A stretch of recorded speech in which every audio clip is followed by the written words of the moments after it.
guys, assalamualaikum warahmatullahi wabarakatuh. Back again with me, Wendy Saputra di Wendy TV. Sebenarnya gue tipikal orang yang penakut ya guys ya.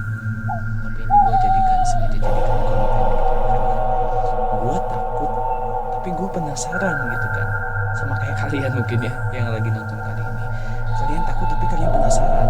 Dan notabene orang Indonesia tuh kayak gitu. Mungkin gitu, tapi nggak tahu. Kita masuk ke videonya.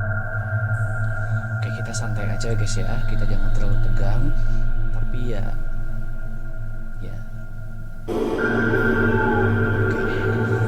oke. Insya Allah guys, gue kedepannya bakal ngasih konten-konten yang berbau horor, tapi gue bukan cuma ngasih tahu tentang tong kosong nyari bunyinya gitu ya.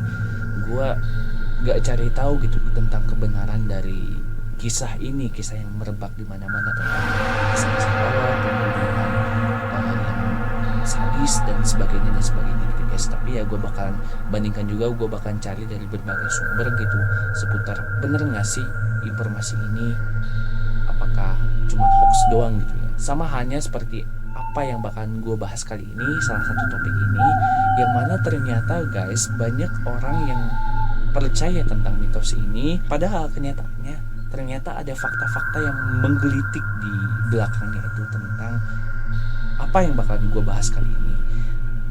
Oke, langsung kita bahas aja ya guys ya. Gue kali ini bakalan ngebahas tentang salah satu rumah yang beranggapan kalau rumah itu tuh angker, rumah misterius, rumah yang penuh dengan aura-aura mistis. Rumah itu tuh sempat diangkat ke layar lebar pada tahun kemarin kalau nggak salah gitu guys ya. Kalian yang udah nonton mungkin ya kalian tahu tentang ceritanya, tapi ternyata ada fakta yang beredar di masyarakat juga, khususnya orang-orang yang ada di sekeliling, orang-orang yang berada dekat di rumah itu. Ternyata ada fakta yang menggelitik bagi kita.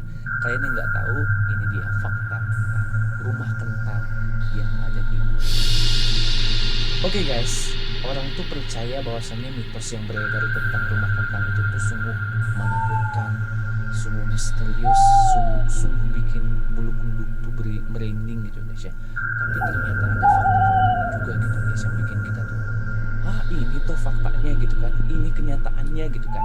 Selama ini yang kita percaya kalau misalnya rumah kentang itu tuh berhantu, rumah kentang tuh itu tuh misterius, menakutkan. Ternyata ada fakta yang menggelitik juga gitu ya. Langsung aja gue masuk ke videonya, mitos dan juga fakta. Ini dia mitos dan fakta seputar rumah kentang yang ada di Bandung, Jawa Barat. Oke guys, gue bakal masuk ke mitos-mitosnya dulu karena orang lebih dulu mengenal tentang mitos-mitos yang beredar. Sebelumnya ada 4-5 mitos yang masih memang bahas. Oke, kita masuk ke mitos yang pertama. Mitos yang pertama adalah tentang meninggalnya bayi terebus di dalam kuali bersama kentang-kentang. Itu sebetulnya ada 3 versi juga seputar yang terebus di kentang itu guys. Versi yang pertama ada yang menyebutkan kalau misalkan dia karena saking nakalnya akhirnya terebus ke rumah bersama kentang-kentangnya. Versi yang kedua menyebutkan kalau misalkan ada ART yang ngejaga anaknya yang nakal itu juga, dan akhirnya membunuh dia dengan sengaja memasukkannya ke dalam kuali. Dan juga versi yang ketiga adalah tentang ibu yang gak sengaja gitu terlepas gendongannya gitu, yang akhirnya si bayinya itu tercebur dan juga terbus di dalam kentang bersama kentang-kentang itu guys ya. Itu adalah mitos yang pertama. Sekarang kita masuk ke mitos yang kedua. Konon katanya rumah kentang itu, ya Allah, kok gua baru pertama kali nyata kayak gini, sumpah asli merinding gitu. Tapi ya buat apa sih gua takut. Oke, mitos yang kedua mengenai hantu bermuka hancur yang ada di depan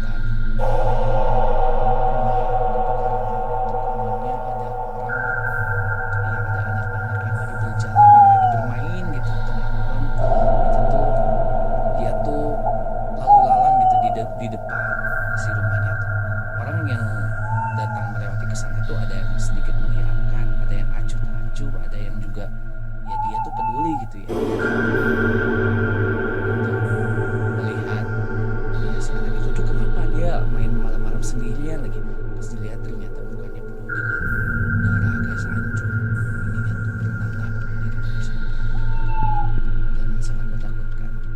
awalnya dia cuma cekikikan gitu, senang-senang. Seketika konon penuh dengan tangisan, penuh dengan air mata, penuh dengan rasa sakit hati guys ya. Itu adalah mitos yang kedua. Sekarang kita masuk mitos yang ketiga. Mitos yang ketiga adalah seputar raksasa hantu bermuka menyeramkan gitu ya guys ya. Yang badannya itu besar dan hitam, yang menghalangi di depan jalan dari rumah kentang itu guys ya.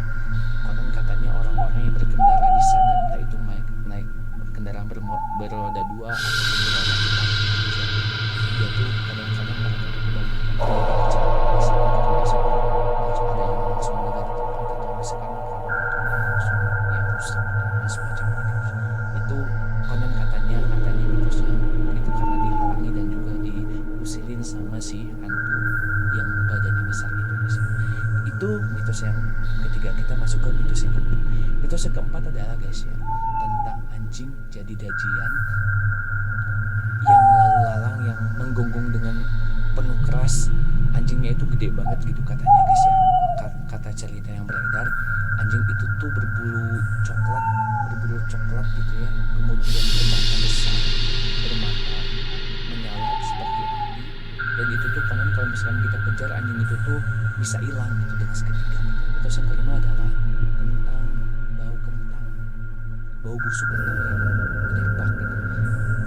Konon katanya kalau misalkan ada bau kentang yang menyerbak gitu, itu pertanda kalau misalkan hantu itu tuh berada dekat kita gitu. Ya Allah, aduh, kok gue jadi merinding sendiri, aduh ya Allah, astagfirullahaladzim. Oke, tuh gue tuh sebenarnya penakut tapi ya Allah. Oke, itu udah cukup aja. Itu kita ngomongin tentang, aduh astagfirullahaladzim, itu tentang mitosnya. Sekarang kita masuk ke faktanya apa aja sih? Oke, faktanya yang pertama tadi gue bilang tentang terjadinya bayi yang terebus, itu salah besar guys. Diliput dari, gue lupa lagi, tapi kalau nggak salah halodebandung.com gitu ya, dari nama yang itu ada satu orang yang apa ya, memberikan fakta gitu, mengklarifikasi kalau misalkan dia tuh kan rumahnya tuh berdekatan sama rumah kentang gitu guys ya. Ternyata dia seputar mitos-mitos yang dia tanggapin mengenai orang-orang yang memberikan tanggapan mengenai rumah kentang itu tuh horor. Ternyata dia tanggapin juga kalau misalkan dari keseluruhan mitos-mitos tersebut yang beredar di masyarakat itu tuh ternyata itu nggak ada satupun yang benar gitu guys ya.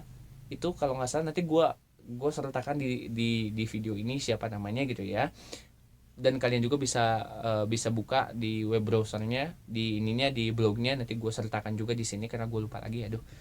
Oke, itu guys. Dan katanya yang tentang yang mitos yang pertama ya, tentang terjadinya bayi yang terebus, itu ternyata nggak ada guys ya, karena dia dan juga orang-orang sebelumnya kan, karena rumah itu tuh dulunya tuh nggak sepi-sepi amat gitu ya, karena ada orang-orang juga yang diem di sana dari dulu puluhan tahun, bahkan mungkin ratusan tahun gitu ya guys ya. Pas mungkin bangunan itu tuh baru dibangun, dan orang juga emang ada di sana juga gitu ya dulu-dulunya juga, dan mereka tuh satupun nggak ada yang membenarkan tentang ada terjadinya kejadian bayi yang terebus karena kecelakaan itu. Itu adalah mitos yang benar-benar faktanya tuh berbeda, kontradiktif gitu ya. Jadi itu adalah faktanya, itu faktanya yang harus kita pegang ya guys, itu faktanya. Intinya gak ada kejadian bayi yang terebus. Fakta yang kedua, gue tadi bilang tentang adanya apa? Tentang adanya orang, adik-adik yang ya, anak-anak yang berjalan-jalan, dia bermain-main di pekarangan rumah, itu juga nggak ada guys ya. Selama si orang itu yang memberikan klarifikasi di blognya itu tuh, dia kalau misalkan ngelewati sana ataupun bahkan orang-orang lain terus dia tanya, ya orang lain juga nggak pernah menemukan sosok yang kayak gitu, anak-anak kecil yang lagi bermain berjalan-jalan gitu yang mukanya hancur, nggak ada gitu. Jadi intinya mitos yang kedua juga kontradiktif sama faktanya. Oke, itu adalah fakta yang kedua dari mitos yang kedua. Sekarang kita masuk ke fakta yang ketiga dari mitos yang ketiga. Gue bilang tadi kalau misalkan ada sesosok hantu yang besar gitu ya, yang menghalangi, dan kalau karena menghalangi jadi orang tuh banyak yang kecelakaan. Faktanya guys ya, dia dari orang itu juga, dari orang itu juga yang memberikan klarifikasi di blognya, ternyata jalan itu tuh kondisinya tuh benar-benar minim pencahayaan gitu. Jadi bukan karena ada orang yang sesosok hantu yang menghalangi itu, Kak. Karena ya itu aja alasannya, karena ini, karena apa, ya alasannya karena itu, karena minim pencahayaan. Jadi orang tuh nggak melihat ada polisi tidur, kemudian dan juga pembatas jalan. Jadi mereka tuh, apalagi kalau misalkan yang nggak ada lampunya gitu ya, si kendaraannya tuh, jadi ya dia menabrak itu aja dan akhirnya terjadi kecelakaan.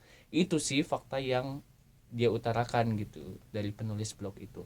Kita masuk ke fakta yang keempat ya, dari yang mitos yang keempat. Gue bilang tadi kalau misalkan ada anjing jadi-jadian, ternyata itu juga nggak bener guys. Faktanya adalah itu tuh ternyata anjing dia sendiri, anjing si orang yang nulis blog itu yang mengklarifikasi. Dia tuh punya anjing, emang anjingnya tuh seperti yang dibilang gitu, bulunya coklat, anjingnya besar, tapi ya itu bukan anjing-anjing jadian kan, itu anjing dia sendiri gitu ya guys. Nah sekarang kita masuk ke fakta yang terakhir dari mitos yang terakhir, yang kelima tadi. Ada aroma bau kentang busuk, dan itu pertanda kalau misalkan hantu itu tuh berada di dekat kita dan juga akan ya siap-siap gitu menerkam kita. Itu faktanya nggak ada guys ya. Orang-orang juga memberikan kesaksian gitu kalau misalkan mereka tuh nggak pernah sedikit pun mencium bau kentang sedikit. Oke guys, itu aja sih seputar mitos dan juga fakta tentang rumah kentang. Ya gue langsung aja gitu to the point, karena ini takut kepanjangan juga videonya gitu guys ya. Itu aja sih guys yang bisa gue sampaikan. Mudah-mudahan kalian bisa tercerahkan gitu, karena ya berdasarkan kesaksian, berdasarkan klarifikasi dari orang yang mana rumahnya tuh sebenarnya bersebelahan. Dan satu lagi tambahan faktanya adalah ternyata rumah kentang tuh nggak kosong guys, itu tuh diisi oleh salah satu dosen, yang mana dia tuh dosen salah satu staf pengajar di salah satu universitas swasta ternama di Bandung. Itu sih yang bisa gue sampaikan. Selebihnya kalau misalkan kalian percaya, masih percaya tentang mitos, masih percaya tentang ya cerita-cerita yang beredar tentang cerita-cerita horor yang dimiliki oleh rumah kentang itu, ataupun mungkin kalian jadi percaya sama faktanya gitu ya, ya itu terserah kalian aja. Gue cuman nyampein aja sama kalian. Selebihnya ya gue selain lagi sama kalian. Namun tetap aja kita cari informasi sebanyak-banyaknya, kita gali informasi sebanyak-banyaknya. Gue cuman ngasih informasi aja sama kalian. Mudah-mudahan sekali lagi informasi dan juga video ini bermanfaat bagi kalian. Oke, segitu aja yang bisa gue sampaikan. Thank you for watching and see you in other video. Assalamualaikum warahmatullahi wabarakatuh.